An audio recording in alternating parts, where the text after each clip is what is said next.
मैं डॉक्टर राम कुमार सिंह हिंदी कक्षा में आप सभी का स्वागत करता हूं।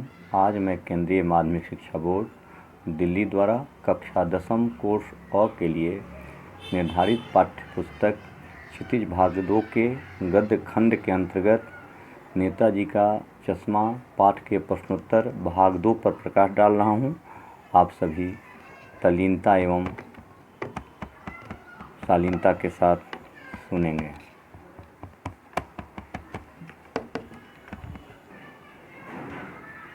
तो नेताजी का चश्मा पाठ का शेष बचा हुआ प्रश्नोत्तर में पहला प्रश्न है, जब तक हालदार साहब ने कैप्टन को साक्षात देखा नहीं था तब तक उनके मानस पटल पर उसका कौन सा चित्र रहा होगा, अपनी कल्पना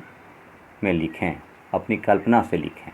उत्तर है, जब तक हालदार साहब ने कैप्टन को साक्षात देखा नहीं था तब तक वे यही सोचते होंगे कि कैप्टन सेना का भूतपूर्व रिटायर कैप्टन होगा अथवा नेताजी की आज़ाद हिंद फौज में कैप्टन रहा होगा, तभी नेताजी के प्रति उसके मन में इतनी श्रद्धा भक्ति थी। अगला प्रश्न है, कस्बों, शहरों, महानगरों के चौराहों पर किसी न किसी क्षेत्र के प्रसिद्ध व्यक्ति की मूर्ति लगाने का प्रचलन सा हो गया है। इसका क है, इस तरह की मूर्ति लगाने से क्या उद्देश्य हो सकते हैं। दूसरा है, आप अपने इलाके के चौराहे पर किस तरह की मूर्ति स्थापित करवाना चाहेंगे और क्यों। तीसरा है, उस मूर्ति के प्रति आपके एवं दूसरे लोगों के क्या उत्तरदायित्व होने चाहिए।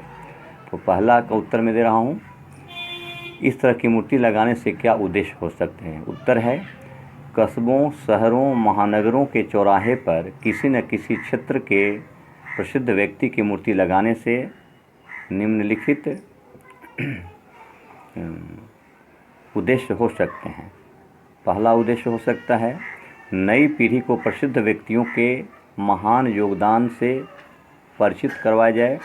दूसरा, बच्चों को भी उनके जैसा बनने की प्रेरणा दी जाए। तीसरा, महापुरुषों के जीवन की घटनाओं से जनता को अवगत कराया जाए। इसमें दूसरा प्रश्न है, आप अपने इलाके के चौराहे पर किस व्यक्ति की मूर्ति स्थापित करवाना चाहेंगे और क्यों। हम अपने इलाके के चौराहे पर डॉक्टर राजेंद्र प्रसाद की मूर्ति स्थापित करवाना चाहेंगे, क्योंकि डॉक्टर राजेंद्र प्रसाद सच्चे व्यक्तित्व वाले महापुरुष थे।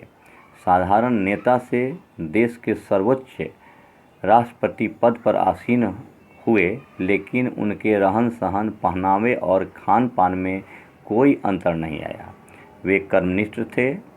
उनकी मूर्ति देखने वाले हर व्यक्ति को हमेशा याद आएगी कि जीवन लक्ष्य सादा जीवन, उच्च विचार होना चाहिए। तीसरा है, उस मूर्ति के प्रति आपके एवं दूसरे लोगों के क्या उत्तरदायित्व होने चाहिए। इसका उत्तर है, उस मूर्ति के प्रति हमारे एवं दूसरे लोगों के निम्नलिखित उत्तरदायित्व होने चाहिए। पहला, उस मूर्ति की उचित देखभाल होनी चाहिए। दूसरा, उसकी सफाई का ध्यान रखा जाना चाहिए।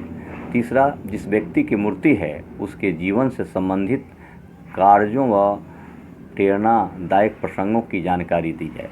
चौथा, जिस व्यक्ति की मूर्ति है उसके जन्मदिन एवं पुण्यतिथि पर कार्यक्रम रखे जाएं तथा सब लोगों को जानकारी दी जाए। अगला, सभी उस मूर्ति के प्रति श्रद्धा भाव रखें व उसकी गरिमा को बनाए रखें। अगला, समय समय पर उस मूर्ति का रंग रोगन किया जाना चाहिए।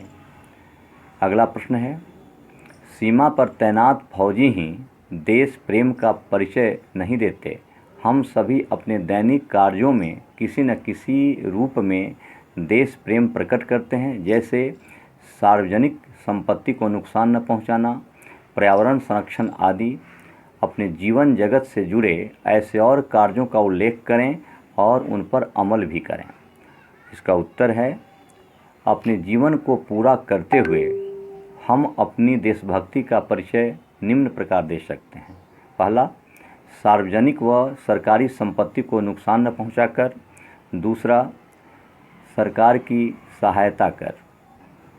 अगला हो सकता है, अपने आसपास हो रहे अन्याय का विरोध करके देश की समृद्धि एवं प्रगति में अपना सहयोग देकर। अगला, सर्व शिक्षा अभियान चलाकर देश के सौंदर्य बोध को बढ़ाकर बाल श्रमिकों को शोषण से मुक्ति दिलाकर।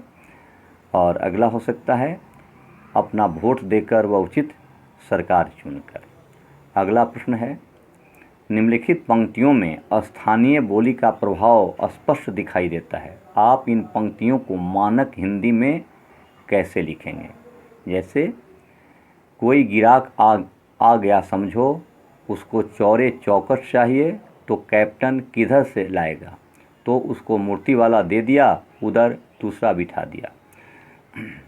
तो इसका हिंदी में मानक रूप है, कोई ग्राहक आ गया समझो, उसे चौरे चौखट वाला चश्मा चाहिए तो कैप्टन कहाँ से लाएगा, तो उसको मूर्ति वाला दे दिया, उधर दूसरा लगा दिया। अगला प्रश्न है, भाई खूब क्या आइडिया है? इस वाक्य को ध्यान में रखते हुए बताइए कि एक भाषा में दूसरी भाषा के शब्दों के आने से क्या लाभ हो सकते हैं।